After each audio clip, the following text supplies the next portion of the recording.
Vamos falar do Paulo Guedes. Hoje o ministro da Economia deve ter acordado com o traseiro quebrado depois de ter passado mais de 7 horas falando para os deputados na Comissão Especial da Reforma da Previdência. Como é que foi a sessão, Aveni? Pois é, Brau, já está se acostumando o Paulo Guedes, né? Ele mesmo que falou ontem aí que já entendeu como que é o padrão da casa lá, que depois de 6 horas as coisas costumam esquentar. Ontem a Comissão da Reforma da Previdência começou por volta das 2h30 da tarde, Brau, e com aquelas explicações, né?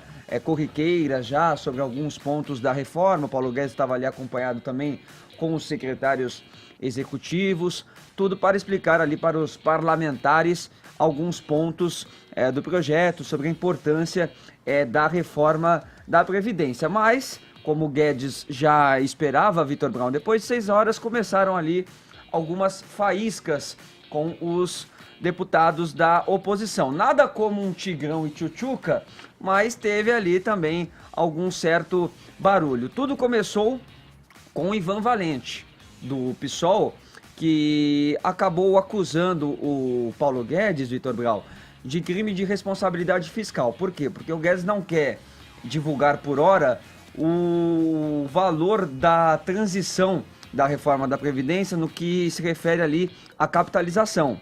O Ivan Valente diz que o Paulo Guedes já tem esse número, mas ele não quer divulgar, ele está omitindo, e que seria por volta aí de R$1 trilhão. Mas o Guedes diz que isso vai ser colocado para o Congresso depois que for aprovada ali a lei complementar da reforma da Previdência. Mas aí, como um gesto simbólico, Vitor Braun, veja você, Ivan Valente e Luísa Erundina exibiram um grande cheque em branco para Paulo Guedes lá na Câmara dos Deputados. Nós temos a foto aí, Murilão, podemos exibir esse cheque em branco. Olha lá. Tá lá. O grande cheque com vários nome pontos. De Paulo Guedes. O nome de Paulo Guedes, com Nominal, vários né? pontos de interrogação. E percebam a data. 1 de abril de 1964. Bastante provocativa aí o Ivan Valente e a Luísa Erundina. Aí a coisa foi esquentando. Depois veio a deputada Perpétua Almeida, do PCdoB, que primeiro mencionou algumas notícias aí veiculadas em alguns jornais sobre investigações com relação a uma empresa do Paulo Guedes, sobre rombos que ele teria causado em alguns fundos de pensão. E depois, Vitor Braun, veja só você, a deputada do PCdoB, a Perpétua Almeida, diz o seguinte: olha, eu já dei uma olhada aqui nas pesquisas, elas estão dizendo que a população realmente está contra essa reforma, as pessoas não querem ficar sem aposentadoria e as pessoas não querem se matar como está acontecendo no Chile. Inclusive, eu tô sabendo que foi você, Paulo Guedes, que ajudou nessa reforma lá do Chile, né? Aí ele já começou a não entender, começou a dar ali uma risada do que a deputada estava falando. A deputada, bom, é isso que estão dizendo aí, tá espalhado por aí, mas espere então que não seja verdade. Ela acabou jogando essa e aí depois motivou a fala do Paulo Guedes, Braun, desse padrão que ele tem percebido já na Câmara dos Deputados. E aí falou, ó, se eu começar a googar algumas coisas aqui também, como vocês fazem, enquanto eu tô aqui falando, eu vou encontrar algumas coisinhas. Vamos ver o que o Paulo Guedes falou. Falar também, depois de 6 horas eu já notei que tem um padrão. Depois de umas 6 horas a escalada fica um pouco mais pessoal. Então eu estou sendo ameaçado de crime de responsabilidade, estou sendo ameaçado, estão entrando no Google para pegar coisas minhas, quer dizer, então, mas eu já estou compreendendo um pouco mais como é que funciona a casa. Então eu não vou reagir nem à ameaça, nem à ofensa. Eu não vou reagir nem à ameaça, nem à ofensa. Eu, com a deputada Perpétua, depois vou para um canto e explico para ela o problema de quando tentam confundir quem assaltou. Vai na Operação Greenfield, vai ver quem está na cadeia, ver quem está na justiça, e aí nós vamos saber quem assaltou os fundos de pensão e quem devolveu 3 vezes o dinheiro que eles botaram sob minha administração. Eu devolvi 3 vezes o dinheiro. Então, eu não posso ser acusado do que vários companheiros da deputada podem estar sendo acusados no momento. Então, o custo de transição de 1 trilhão, respondendo ao nosso deputado José Guimarães, também se eu googar dinheiro na cueca vai aparecer coisa, né? Se eu googar, né? Vai aparecer. Então nós podemos... Depois de 6 horas a baixaria começa, né? É o padrão da casa, né? Ofensa, né? Ofensa, ataque. Tá bom. Então vamos lá. Eu já entendi o padrão. Eu vou julgar. Vou falar também. Aí começou a confusão, né, Vitor Brau? O relator ali Depois da 6 tá liberada a baixaria. Exatamente. Mais uma reunião que poderia ter sido resolvida por e-mail. Reunião pra Né? marcar a próxima, né? Pois é. O relator tentando apaziguar, teve que dar o direito de resposta lá pro José Guimarães. Esse caso que ele se refere aconteceu em 2005, quando um assessor do José Guimarães foi pego ali no aeroporto de Congonhas com mais de 100 mil dólares na cueca. Mas aí o José Guimarães explicou que não tem nenhum processo que pesa sobre ele com relação a isso, disse que sempre respeitou o Paulo Guedes, aí o Paulo Guedes até acabou se desculpando.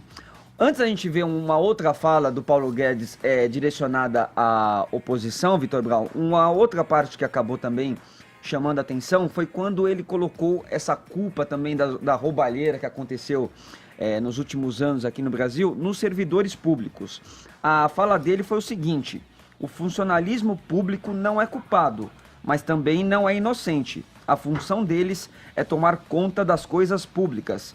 Como teve desvio, roubalheira, cadê a turma que tinha que tomar conta disso? Aí eu pergunto aqui para o nosso companheiro Caio, cadê essa turma, Caio? Pois é, bom, em primeiro lugar é uma grande honra estar com o meu veterano aí, Vitor Brown. Que isso. E também aqui com Fala assim que eu o acredito. Rogerão, o cara mais charmoso aí da área técnica da Jovem Pan.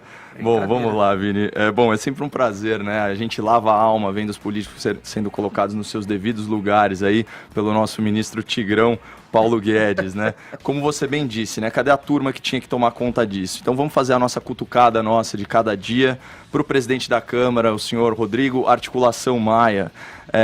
Vamos falar do pacote anticrime do Moro, né? Que está tomando lá o chá de gabinete num grupo de trabalho aí, 90 dias paradão na Câmara. O pacote anticrime do Moro prevê a figura do whistleblower, que foi traduzido em português como bom informante. O que é isso? É um funcionário da administração que pode denunciar casos de corrupção de forma anônima e obter 5% do valor recuperado a partir da sua denúncia.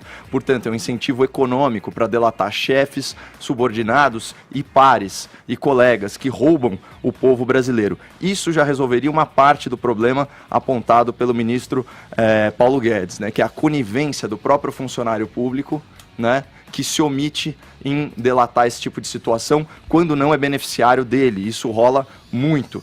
Mas aí também o que ficou para, vamos dizer assim, na grande imprensa, é a frase: a função deles é tomar conta das coisas públicas. E, de fato, os funcionários públicos, a elite deles, tomou conta mesmo, mas de forma corporativista, por ação sindical, por ação política. Você pega aqui no Brasil, né, dados do IPEA 2016, são 11.492.000 servidores. A variação no período 95-2016 foi de nada menos que 83%. É isso que cresceu a folha de pagamento nominal em número de pessoas. Isso dá o quê? Mais ou menos 5% da população, 12% da força de trabalho. Não é tanta coisa. Mas aí você pega uma matéria do Estado de São Paulo, de 2008, sobre a bancada dos servidores. Então você tem 12% da força de trabalho no serviço público. Só que 25,7% da Câmara Federal na legislatura passada era formada por parlamentares do serviço público. Isso dá 132 deputados. Achou pouco? Então vamos lá, 304 deputados, portanto 59%, quase 60% da casa já protocolaram alguma proposta ou requerimento que privilegia o serviço público. E a gente está falando dos servidores, né? A categoria que ganha em média 70% a mais do que a remuneração de mercado, que tem estabilidade no emprego, que tem direito à aposentadoria precoce e muitas vezes integral. Então, assim, só para a gente ter uma noção do panorama, o governo federal tem que lidar com 267 associações e sindicatos de servidores. Então, assim, muita gente fica falando, a bancada BBB, né, que é a bancada da bala, do boi e da Bíblia. O problema do Brasil, Vini, ele não é legítima defesa, o problema do Brasil não é o agronegócio, muito menos Jesus Cristo. O problema do Brasil são os privilégios da elite do funcionalismo público, e eles tomaram sim conta do Brasil. E aí, Caio, e também amigos aqui da bancada, o Paulo Guedes continuou depois dessa confusão também, direcionando ali alguns ataques à oposição, que segundo ele não tem moral para apontar hoje os problemas atuais do Brasil, já que eles tomaram conta, já que eles acabaram roubando e quebrando muita coisa enquanto estiveram no poder. Vamos ver esse momento também. Vamos lá. Quem fica 16 anos no poder não tem o direito de virar agora com 5 meses ou 4 meses e dizer, olha, tem um desemprego enorme, tem 50 milhões de pessoas desempregadas, de onde virá o crescimento? Virá assim que nós repararmos os rombos causados, porque os rombos foram amplos, gerais e irrestritos. Foi rombo na Petrobras, rombo na Telebrás, rombo no fundo da Petrobras de 20 bilhões, rombo no fundo do Correios, rombo no Correios, rombo no fundo do Correios, no Postal, quebraram mesmo muita coisa. É difícil consertar. E pior, não é só ter quebrado. O pior é que o futuro é um buraco que só cresce. É um buraco fiscal que ameaça engolir o Brasil. Então os investimentos só vão voltar e a trajetória de crescimento, desde 2010 até 2018, é 0,5% de crescimento. Está crescendo 1%. Eu até podia dizer, está crescendo o dobro do que vocês cresceram. Mas nós não vamos dizer isso, porque o crescimento é medíocre. É absolutamente medíocre. Agora, para quem está tão seguro do que estava fazendo, eu só tenho um aceno. Nós estamos tentando ir para o caminho da prosperidade, não para o caminho da Venezuela. É isso que eu tenho a dizer aqui. Tá aí alguns parlamentares aplaudiram, outros vaiaram, mas isso vai ser mais ou menos o que a gente vai ver muito durante esse ano ainda, né, Vitor Braudel, desse embate Paulo Guedes e deputados federais na Câmara dos Deputados, nessa discussão aí sobre a reforma da Previdência. Ô Caio, o Paulo Guedes lacrou ou não? Pô, com certeza. A frase é muito boa, né? Quem fica 16 anos no poder não tem o direito de virar agora com 4 ou 5 meses e dizer que há milhões de desempregados, falta de crescimento, etc, etc. É uma delícia ver a hipocrisia da esquerda que mandou por mais de uma década no país ser escancarada em rede nacional. Você vê aí a bancada da chupeta chorando, esperneando com o ministro Paulo Guedes. O Edmund Burke, que é pai do conservadorismo, né, a filosofia da qual eu sou entusiasta, ele diz: o povo que não conhece a própria história está condenado a repeti-la. Né?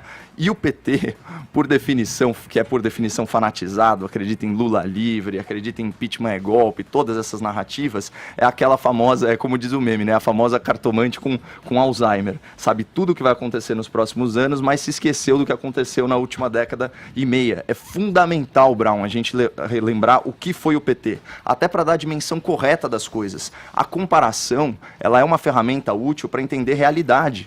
É por isso que faz sim todo sentido falar de Lula, falar de Dilma e companhia. Faz sentido sim.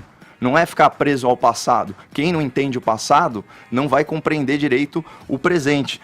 E não fazer isso, não dar a devida atenção aos erros do passado, é incorrer no que o Felipe Moura Brasil chama de afetação de imparcialidade. Então, na ânsia de você ser imparcial, você dá peso semelhante a situações completamente distintas. E aqui eu posso falar desabridamente, eu não tenho rabo preso. Vamos pegar os principais podres do governo Bolsonaro, não tem problema, Laranjal do PSL.